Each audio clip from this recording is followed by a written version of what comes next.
Everybody, and welcome to this video. My name is Chris Bowman, and today I am going to be presenting a little bit over my dissertation work. Now, again, my name is Chris Bowman. I am a graduate student at Texas A&M Commerce. I am very blessed to have passed all of my comp exams. I made it through the oral comp exam, and now we are on to the dissertation phase. I am looking to collect data this fall, and I'm looking to defend maybe in the spring, the summer of next year, somewhere in 2025. And after that, I will be Dr. Bowman.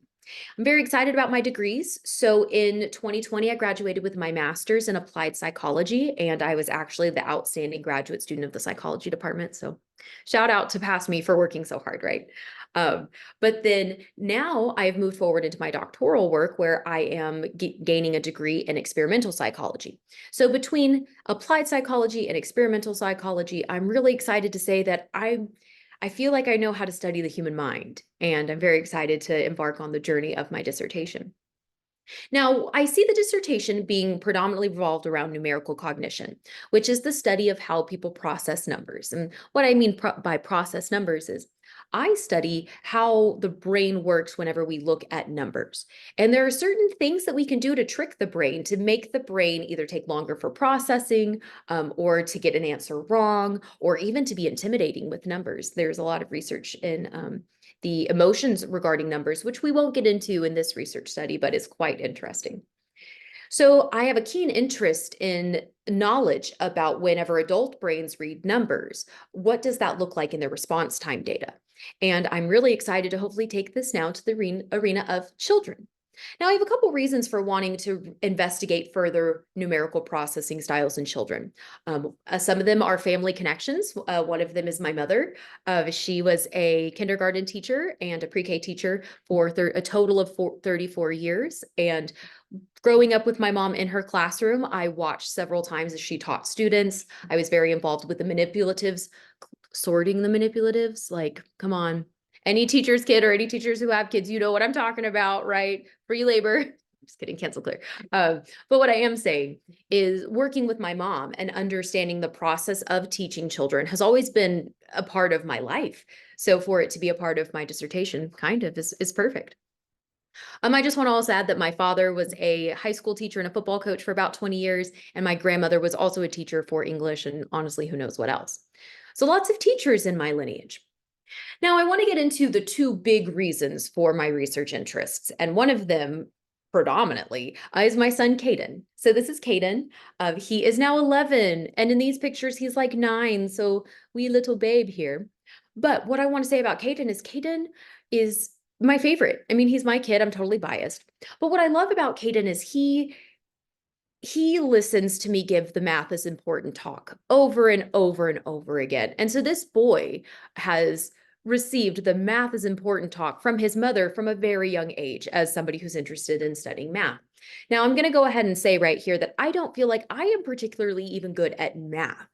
But what I feel like where we're working towards is understanding how do people understand numbers? That's what we're really talking about here. So I'm not really asking people to do math. I'm asking us about number understanding, number representation, right?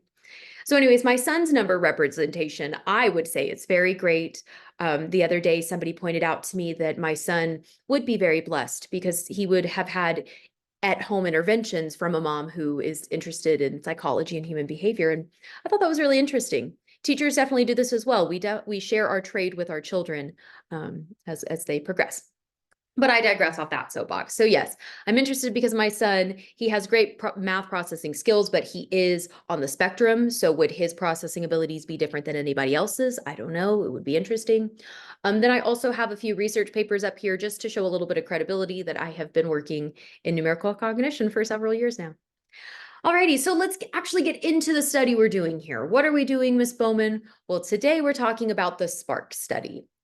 Ta-da, the SPARK study. And that stands for Studying Performance and Reactions in Kids. So what is the study about? Well, we are wanting to investigate cognitive interference and early numeracy among elementary school students. So early numeracy is the age group we're working with, ideally ages 7 to 12 or 2nd through 5th grade. But also we're going to be looking at what's called cognitive interference. This is what I'm really interested in. So cognitive interference is basically whenever you're thinking about something and all of a sudden there's a distractor thought, there's a distractor piece of information. And in this particular study, I'm not offering any of the distractors. Rather, as a cognitive approach, we're wanting to see if the children exhibit longer response times because of excess information input. But I can go over that more later. Alrighty, so the goal of this study is to investigate how children make decisions when comparing numbers of different size and how this relates to their overall learning profiles.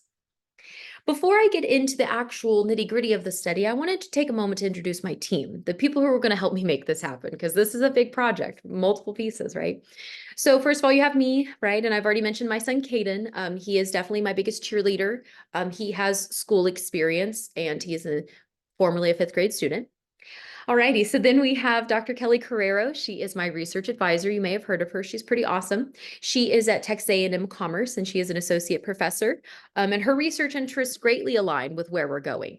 So the one I want to highlight here is special education policies and practices. This is kind of where I feel my research project is going, is if we have children who have higher levels of cognitive interference, what does that mean? And are they on the spectrum? And what could that mean about our leadership style with children? Alrighty, next we have Dr. Lacey Kruger. So she is also on the team. She is a professor at Texas A&M Commerce. She is interested in metacognition, individual differences, and learning and memory. So very excited to have her.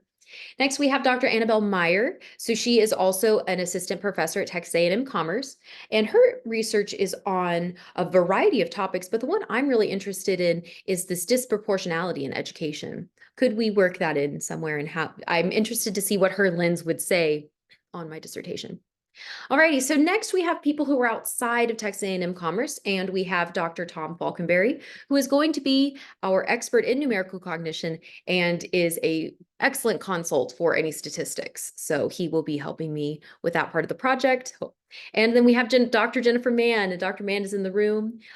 So happy to see her today. And Dr. Mann is really, she's not on the dissertation committee per se, but she's definitely one of my people who I'm consulting with, and I'm super excited to have her. So thanks, Dr. Mann.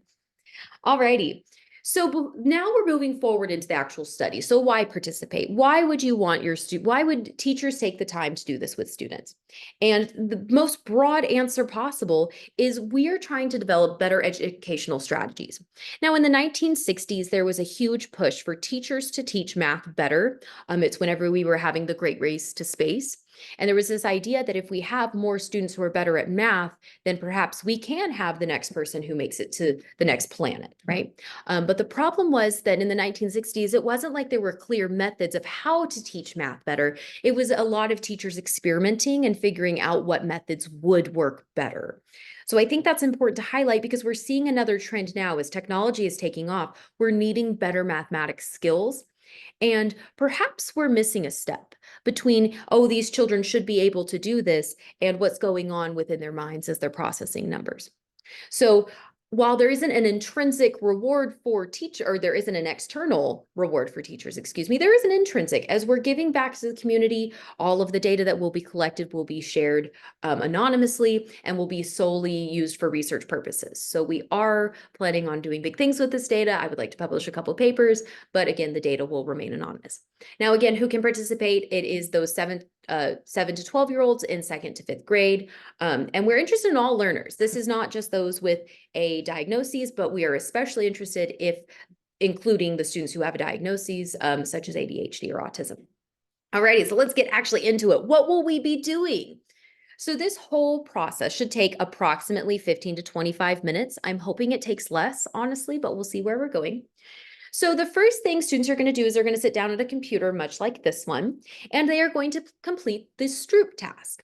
You're like, well, Ms. Bowman, what is the Stroop task? Well, the Stroop task is in front of us on the screen. So if you see, we have the color blue and blue ink, and we have the color green and green ink. And I ask people to indicate left or right which one is blue. They're going to hit the left key. The color and the font match. Whereas on the next trial type, we may see something like this, where all of a sudden the blue is in green ink and the green is in blue ink. And if I ask you to say which one is blue, Well, Ms. Bowman, are we talking about the blue font? Are we talking about the blue lettering? Now, for the Stroop task specifically, we are talking about the color of the font. So for this specific trial type, the individual would actually select the left key because we are wanting to ignore what the font is saying, and we're only wanting to pay attention to color.